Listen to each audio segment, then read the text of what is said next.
We have a CEO with us.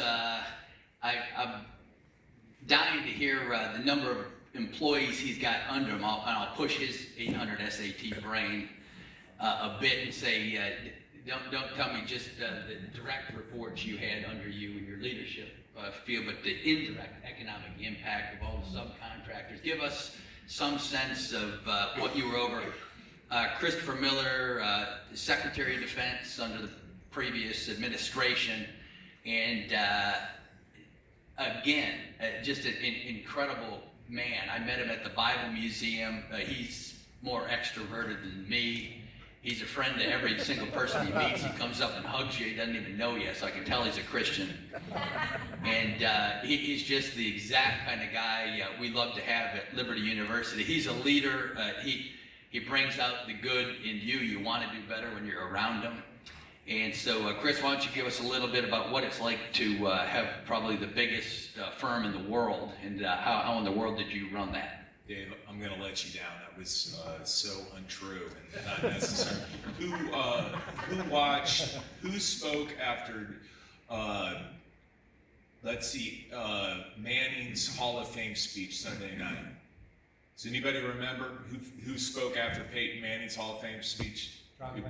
It was John Lynch, right? One person knows. I kind of feel the same way up here. Okay, Steve Green, Harry, and then these three, and now I'm John Lynch. One person will remember. So bear with me, if you will. Dave brought up. Let me start with. Then I heard the voice of the Lord. Then I heard the voice of the Lord say, "Who shall I send? Who will go for us?" And I said, "Here I am, Lord, send me." And Dave, you completely appreciate this, the call to serve. And then on the 20th, you went into the arena in elected office, which is a whole different level than what Tony and I experienced with working for President Trump in national security. And we left on the 20th.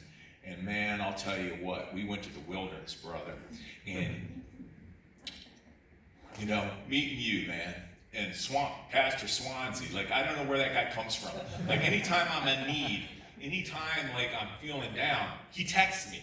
He's, channeling the Lord. It's the oddest thing. Talk about technology, brother. I mean, what's going on with Pastor Swansea? We need to check into him. There's a thing in the military. I don't know if you're aware of it. We have coins. They're presentation coins. And you only give them to people. Usually I don't give them to civilians, no offense. So I had my personal coins made, and I thought that on the 20th we would hand them out. Now here's a little, anybody that wants to get into procurement in DOD, I received them 6 months later. So whoever made these didn't get paid for a long time, so be careful with procurement in DOD. But Dave, I want you to have this, man. So thanks for bringing us up, Tony and me, and a lot of other people you've seen in the last day, and you'll see more this afternoon, bringing us out of the wilderness, man, and you really earned this one, so thank you.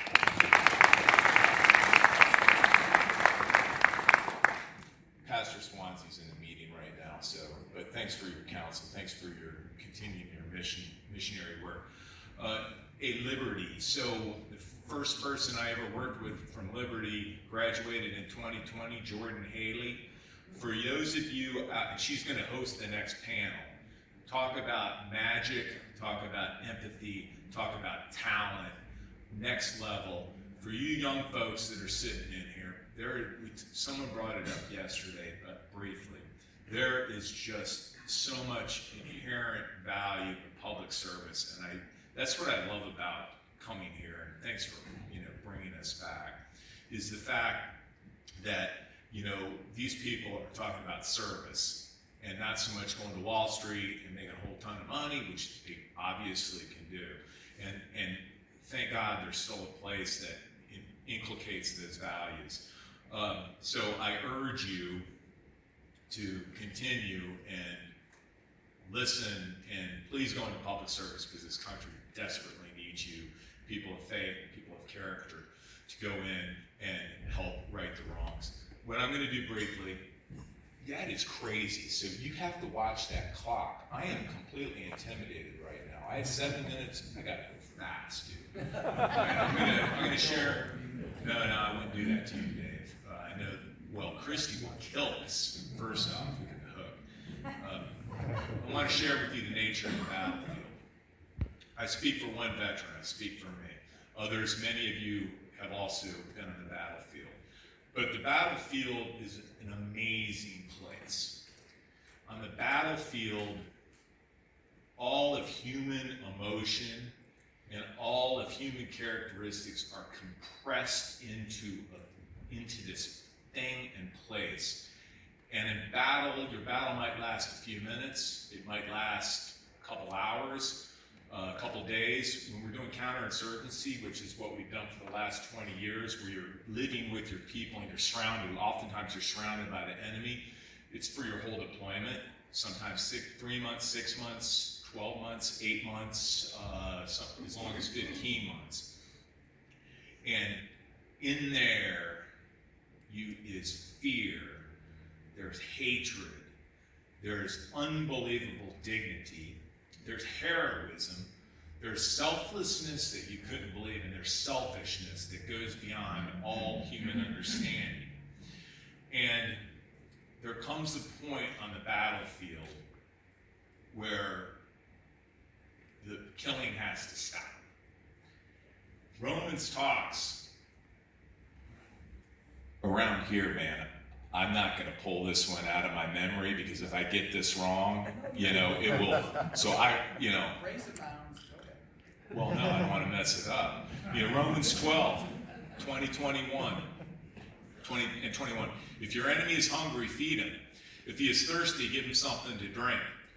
Do not be overcome by evil, but overcome evil with good. Now, let me tell you, that briefs really well in here, and it briefs really well when you're in the classroom at your training.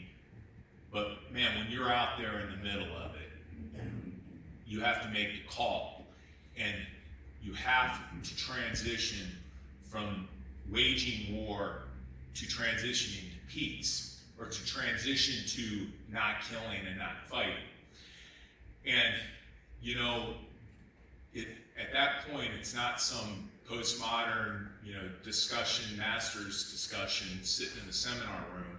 You don't have anybody you can call because you got to make the call right there. And on top of that,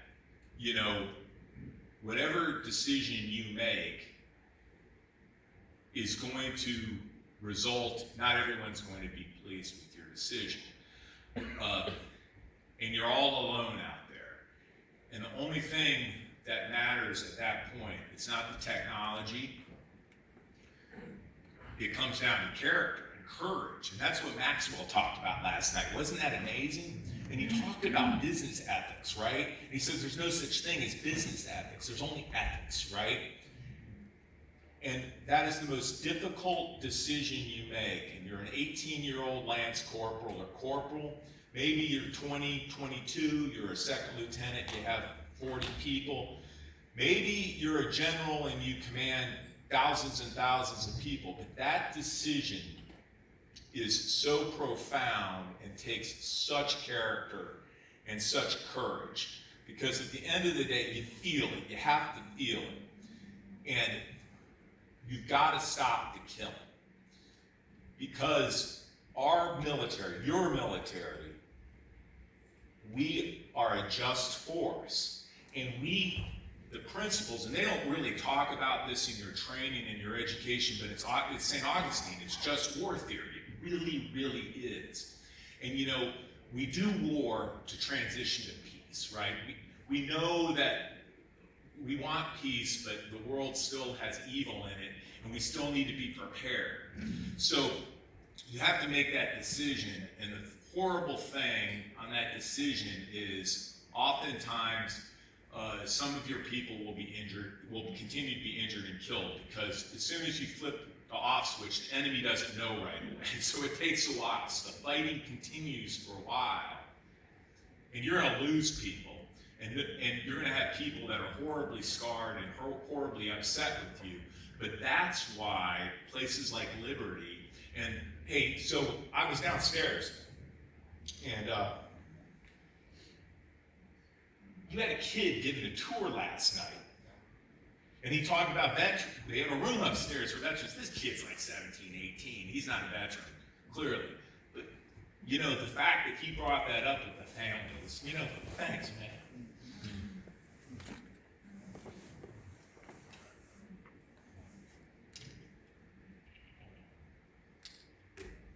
So you make the call, and everybody comes off the battlefield injured.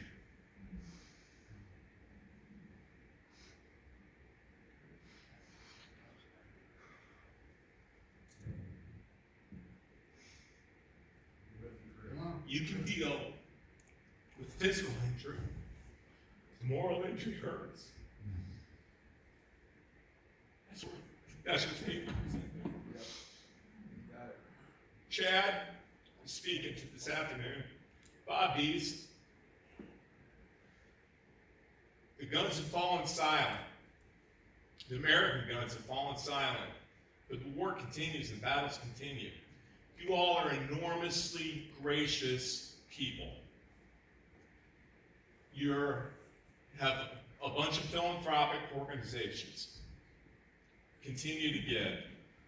General Bob Dees and Chad Robichaux have something that is so powerful and important. Now, what you're doing with this network, so in the human intelligence business, you're always out spotting and assessing for talent and opportunities. So what I'm asking from you all is as you go back out to your communities and you meet with other people, like, please spot and assess. And I have no role with either of their organizations, but I'm just in awe of what they're doing. Let's help them out, because we're not going to leave anybody behind this time. We always leave people behind. So it's not about the technology at the end of the day. It's about the humans.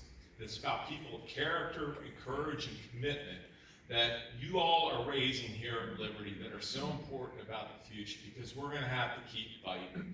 It's just the way it is. But as long as we fight with courage, conviction, and as Christ warriors, this country is fine. Thanks, man.